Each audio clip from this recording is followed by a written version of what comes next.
இந்நாள் இனிய நாளாக அமைய ராமானுஜர் திருவடியை பற்றி பரந்தாமனை அறிவோம். தினம் ஒரு நாராயணீயம்.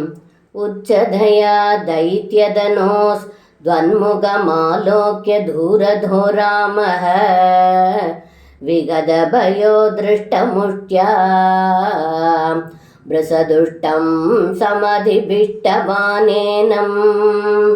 இந்த பாடலுக்கு அர்த்தம்: ஏ குருவாயூரப்பா, அந்த அசுரனின் உடல் மிகவும் பெரியதாக இருந்ததால் தோளில் அமர்ந்திருந்த பலராமனுக்கு வெகு தூரம் சென்றாலும் தங்களுடைய திருமுகத்தை பார்த்து பயத்தை விடுத்தார்.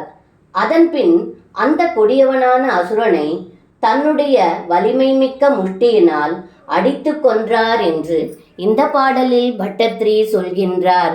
சர்வம் கிருஷ்ணார்ப்பணம். ஸ்ரீ குருவாயூரப்பன் திருவடிகளே சரணம்.